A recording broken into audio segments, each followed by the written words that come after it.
Hey, what's up everybody? It's Will here from Two-Way Games, giving you a little Fallout 4 Automatron DLC action.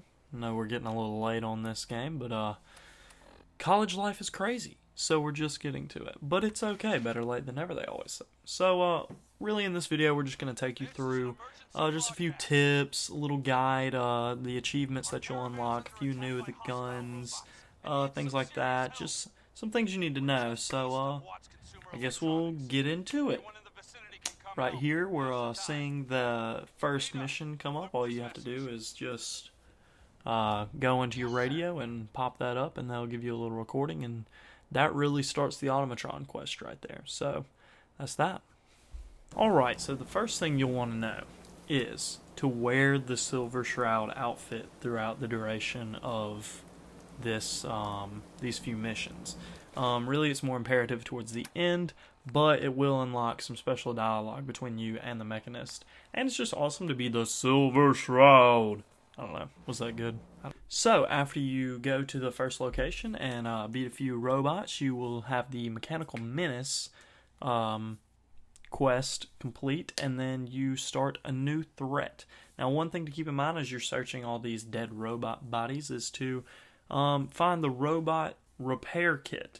Now, don't discard this. This is probably one of the more important things you'll find in the game, as this is pretty much a stim pack for your robot companion.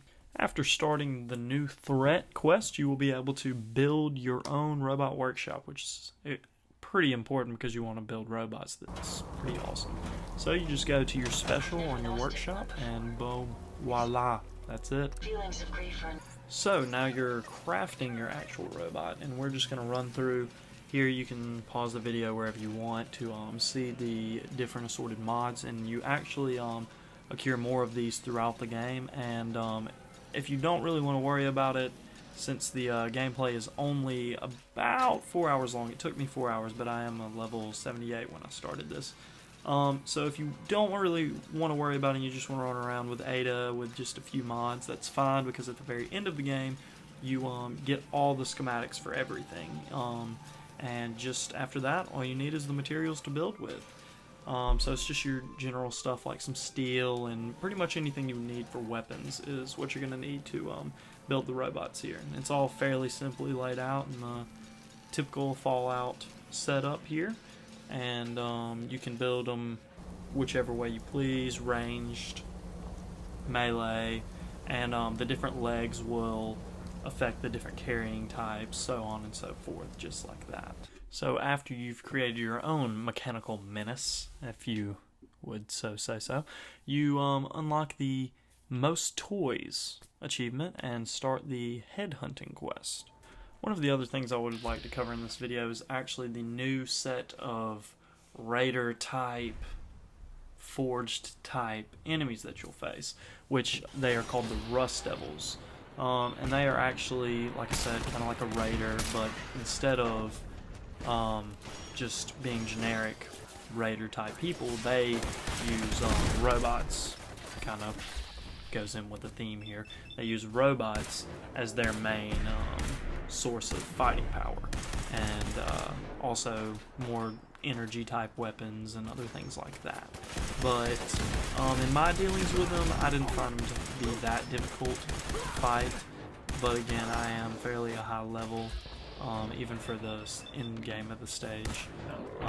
I imagine they're pretty much the same difficulty as any average raider that you'll run into. After completing this quest, you will get the Robot Hunter achievement, which isn't too special, but also in the Fort Hagen base here, you can come across this one little terminal that has a little special game in it, and it's actually called Automatron after the DLC, but it's kind of like a Galactica scroller type shooter that I was extremely terrible at. So do excuse my many deaths. But it's the Rust Devil gaming terminal that you'll find it in, just in their little base in Fort Hagen. Yeah.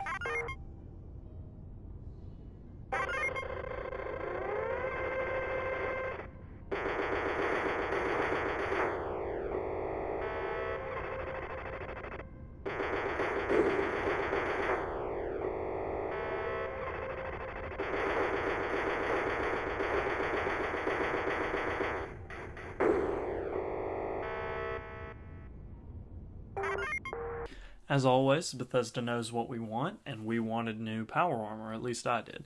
So you can actually find some Tesla power armor, T60 power armor, on the leader of the Rust Devils in their base. And this is just kind of an overview of what it looks like and its stats. In my opinion, looks pretty dope, but kind of generic besides the backpack.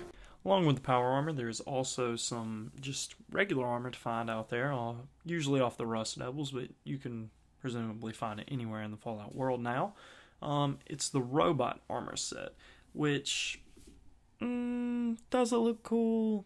It's not my taste, but maybe it's yours. But it's got fairly good ratings for the size of armor that it is. So you can see here we've got all the pieces of armor, and I'll give you a little preview. Oh, and there's also two different types of helmet, the iBot helmet and the other. So here, sorry for the undies, but that's how I like my men. JK. And I'll show you the iBot helmet, which I can actually dig. Kind of reminds me of just running around as Sputnik. You know, those times that we all had during the Cold War together. Stay strong. And last but not least, we have the weapons of the Automatron Fallout DLC. We have the Tesla rifle, which is pretty awesome, shoots electricity out at other people. You have the Assaultron blade, which I actually did not use, and the Mr. Handy Buzz blade, which looks like a glorified weed eater on steroids.